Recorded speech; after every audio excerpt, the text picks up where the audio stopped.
Hello, this is Master E. Oh, yeah.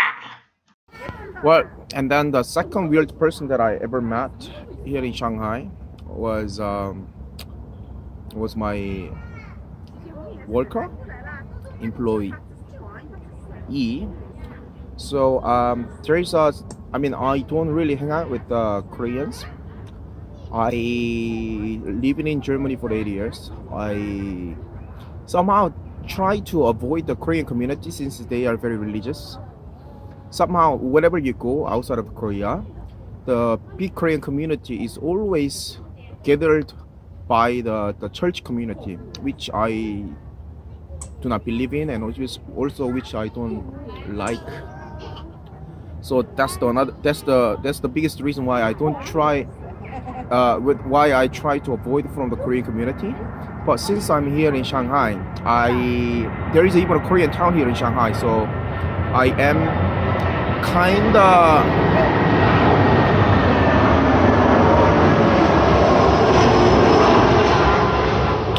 familiar with many different Koreans here. Yeah, because it's not particularly with something to do with the church, because it's just normal Koreans.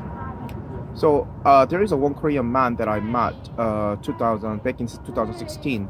He is also doing his own business. He's running it's called Hagwon, so private English school, like for like after school program. And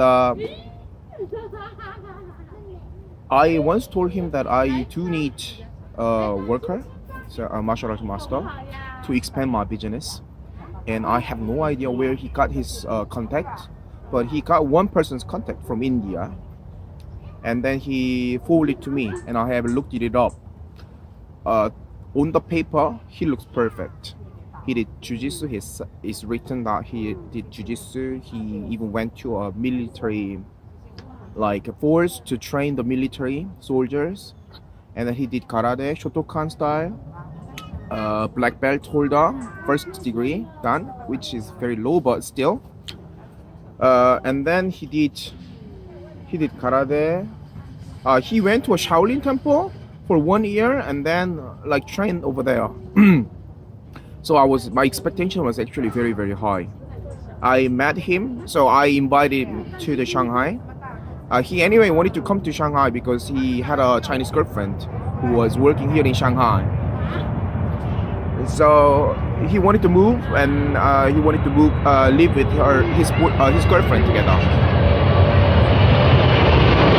So 2016 I got his information, and 2017 January or something I invited him to my place, since he was already in Shanghai, to visit his girlfriend.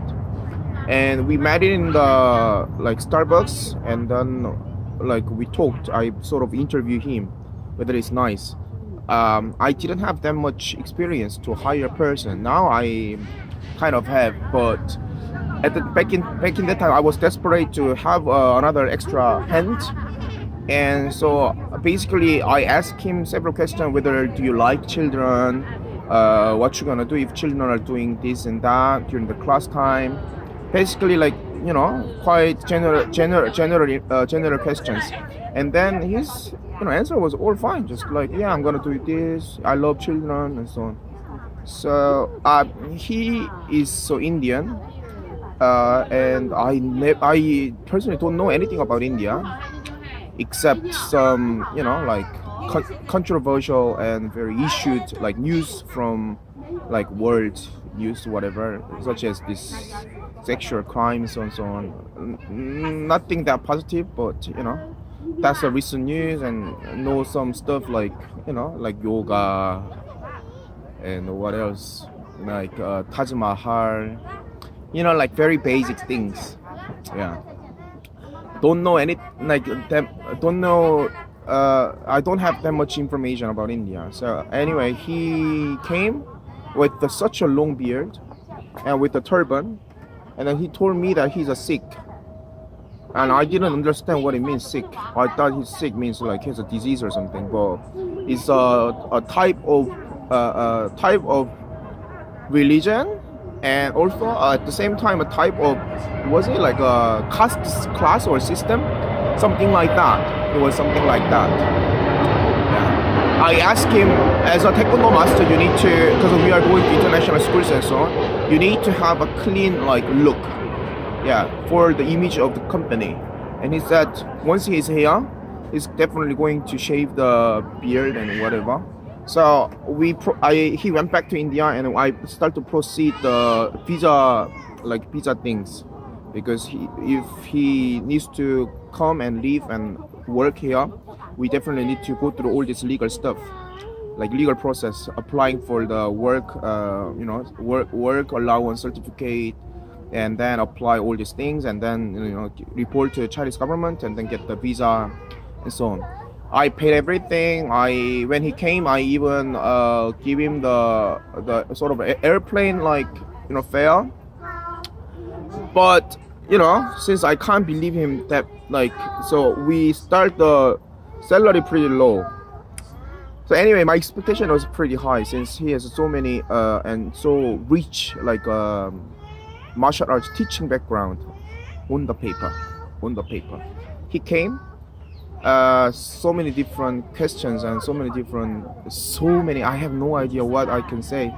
So many problems. First of all, he rejects to shave. He says this is religion, whatever. By the international law, you can't force me to do against my belief. I have no idea. Well, there is an international law for this. This is against human rights. Some bullshit goes on. And then I had no choice. Since I already hired him, I gotta need to make him to work. The second thing is, or it can be a little bit controversial thing, but